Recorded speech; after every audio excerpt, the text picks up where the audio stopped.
Zaki, aku dari tadi nyariin. Ini soal daftar hukum. Kan kita ada disuruh wawancarai advokat. Nah, aku udah dapat. Jadi nanti kita pergi ke tempat advokat. Gimana? Hari ini juga. Oke, yuk.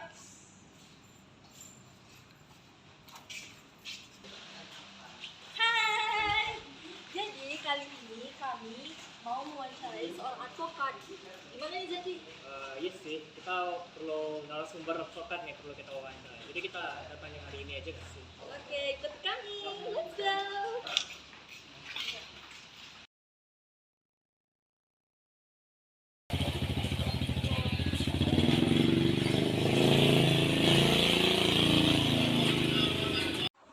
Baik, sebelumnya kami perkenalkan diri dulu. Nama saya Resti Martianti dari Universitas Riau dan rekan saya Zaki Desen Office. Oh iya.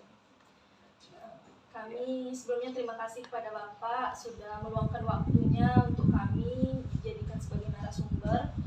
Di sini kami ada sedikit pertanyaan yang akan diajukan kepada Bapak. Baik, salah satunya itu pertanyaan yang pertama itu apa sih Bapak bagaimana perasaan menjadi seorang advokat? Kalau perasaan menjadi seorang advokat itu bagi saya advokat itu sih tidak mudah ya, karena ketika kita menjalankan profesi yang mulia itu, profesi yang sangat bergengsi lah untuk dapat membantu masyarakat yang tidak paham hukum. Nah, ini kita harus menempatkan diri kita pada suatu hal yang netral ya. Nah, ini jadi perasaan kita sebagai advokat itu ya sangat rumit lah untuk diungkapkan kalau kita mengalami suatu peristiwa yang dialami oleh narasumber tuh, klien kita tuh, kita bawa ke dalam diri kita, bagaimana kita menerjemahkan apa yang dilakukan oleh oleh klien kita itu ke dalam diri kita yang berperan sebagai dia, bukan diri dia, mendampingi dia di dalam segala bentuk perbuatan yang dilakukan. Jadi perasaan saya itu harus ada dibawa kepada klien. Sebelum ini Bapak ada nggak masalah atau kendala selama Bapak menjadi seorang advokat? Ada kendala untuk seperti apa yang kita Mungkin menyelesaikan sesuatu masalah dalam perkara. Ada, ini satu contoh, ada yang lagi kita jalankan ini, ada perkara di mana satu orang penerima bantuan hukum, dia melaporkan kejadian atau peristiwa yang dialaminya itu dalam konteks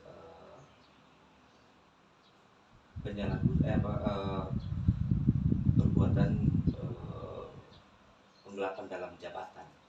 Nah, dia seorang sales di sebuah perusahaan. Kemudian dalam menjalankan tugas-tugas dia sebagai sales itu sudah sesuai dengan apa yang diterapkan oleh perusahaan.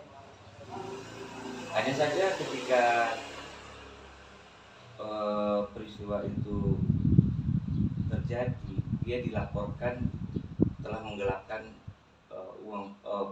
mengharapkan sesuatu dari pekerjaannya, tetapi kita tidak nemukan adanya penggelapan sebagaimana yang dimaksud di dalam berita acara pidananya itu. Nah, kenapa? Karena barang yang diordernya ke toko dan itu ada di toko, uang yang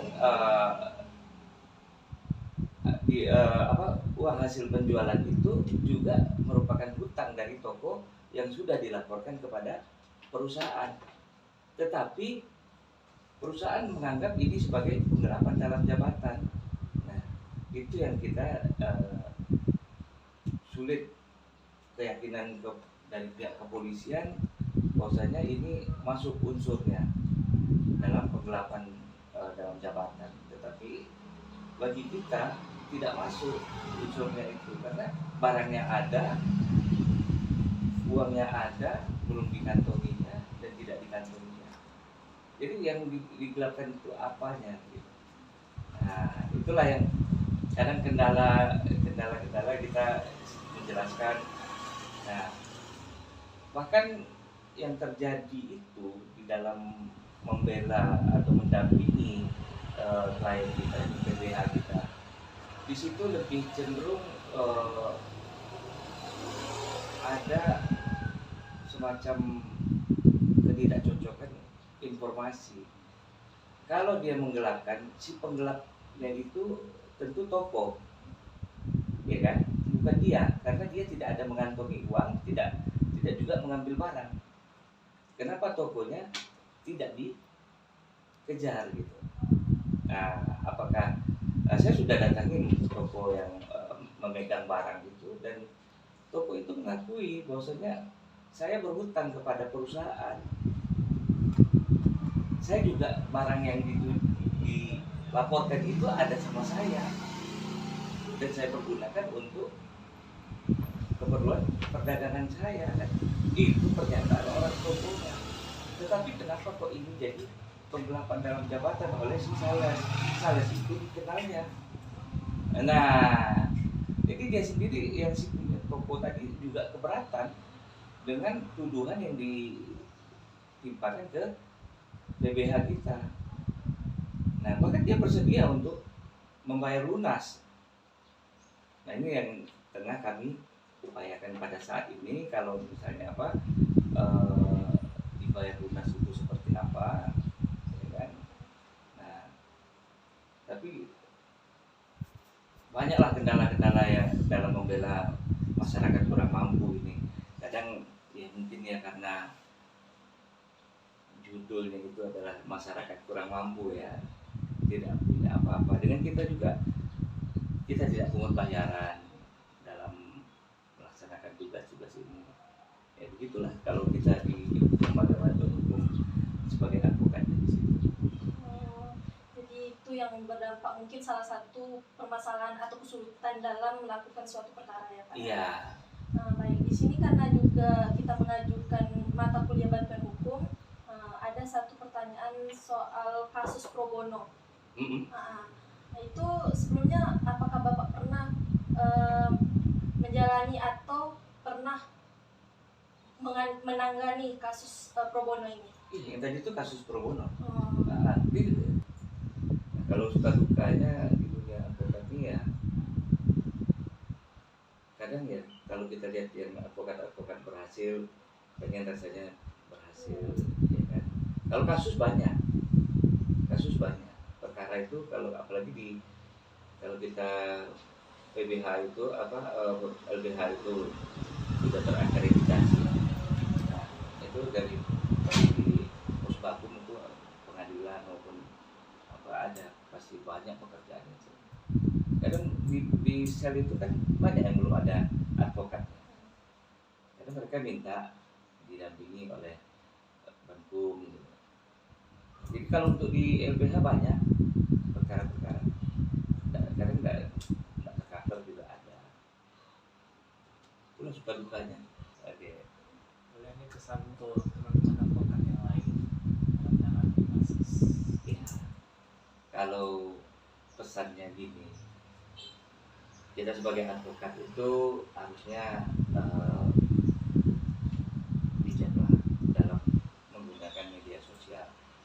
Kenapa? Karena ketika ada satu perkara, jangan kita melihat dari perkara itu besar atau kecil, bukan dari uang, tapi ilmunya.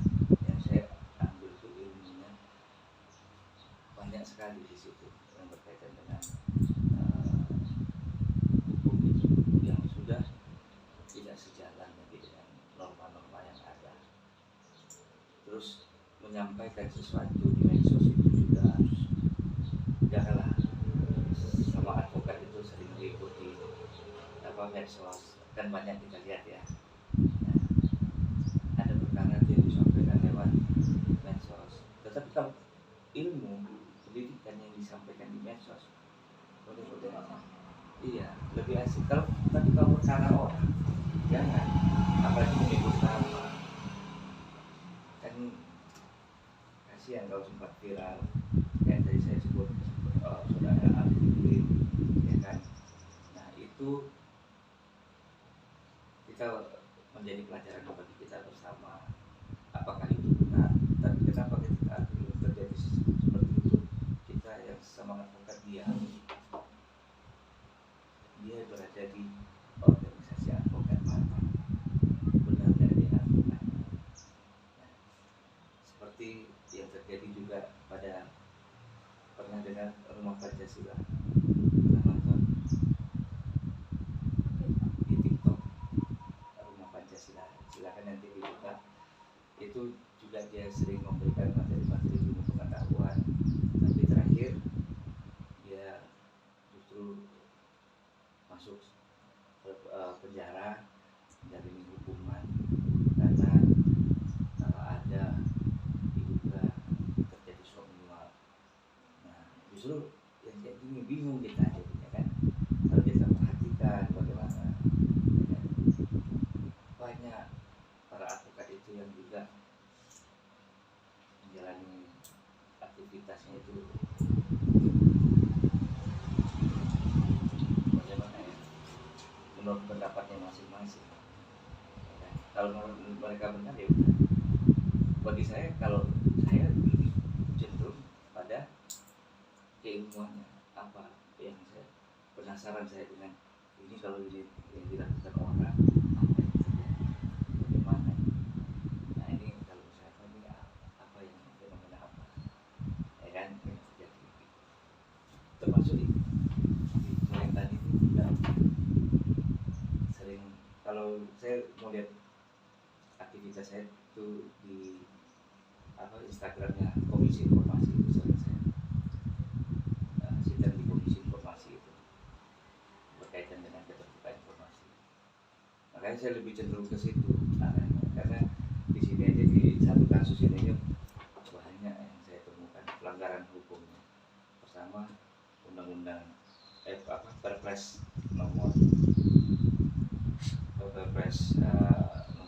16 tahun 2018 tentang pengadaan barang dan jasa, juga baru saya analisa, ternyata dia juga melanggar dari Undang-Undang nomor 40 tahun 2009 tentang kepemudaan.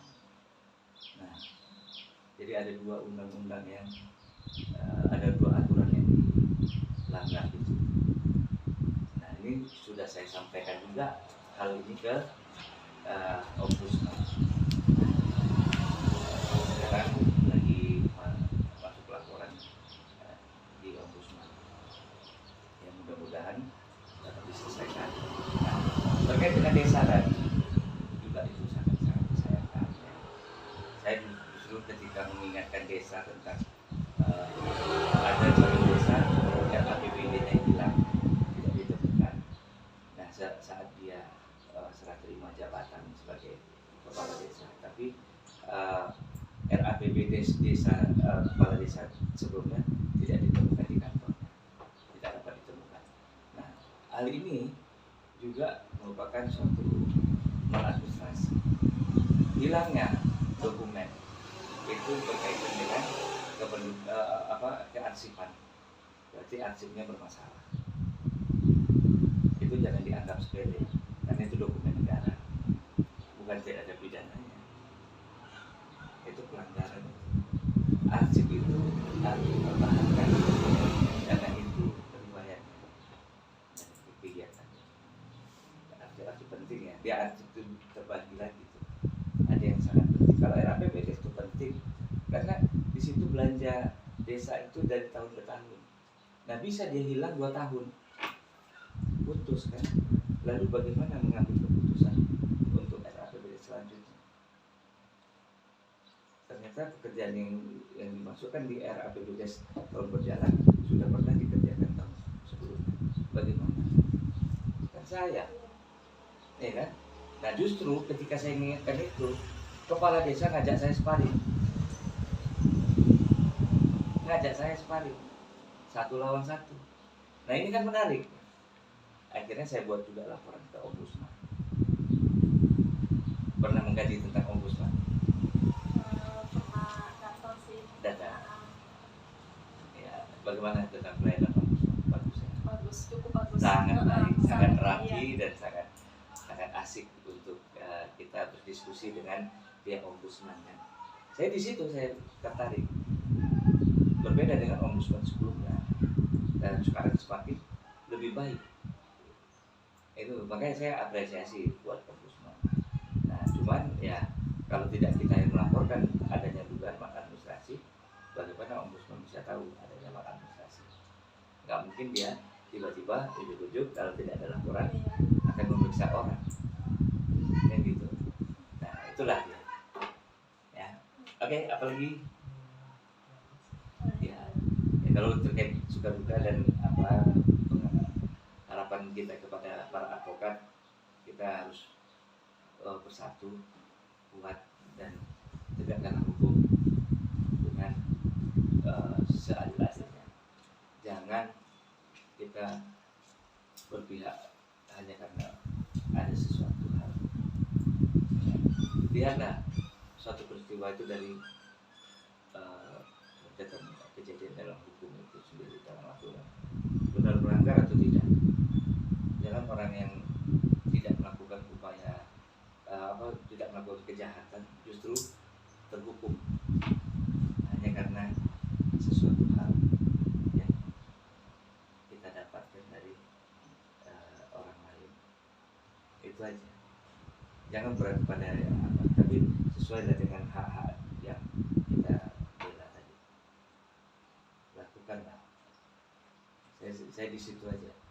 Apalagi aparat penegak hukum kita harus bisa juga dalam menempatkan orang itu menjadi tersangka, harus juga fair lihat peristiwanya itu, dalam melihat peristiwanya itu jangan melihat dari keterkaitan kita dengan salah satu pihak. Itu aja.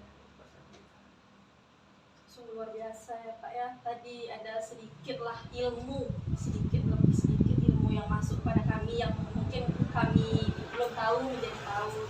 Ya. Sekali lagi terima kasih Pak sudah meluangkan waktunya untuk kami berdiskusi.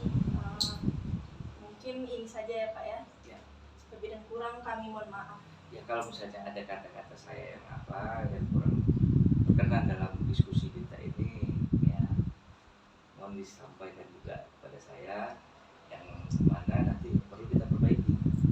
Ya, karena yang perlu kita dalami di sini bagaimana fenomena hukum itu bisa terjadi antara dasar dan resolutnya itu sejalan, tapi itu tidak akan pernah bisa sejalan aturan hukum itu dengan yang saya lihat ya selama ini sangat sulit. Pasti ada pelanggaran walaupun kecil, pasti ada. Oke, kami udah menjumpai seorang advokat. Tadi kalian udah lihat kan videonya bagaimana kami mewawancarai seorang advokat. Sungguh luar biasa Bapak tadi ya. Banyak sekali pesan-pesan yang disampaikan oleh beliau. Kalau dari itu sih kita perlu banyak belajar juga. Gimana untuk teman-teman yang di luar sana yang pengen jadi advokat, gimana caranya. Jadi itu tips singkatnya atau gimana pengalaman jadi advokat. Tadi. Oke, sampai di situ dulu.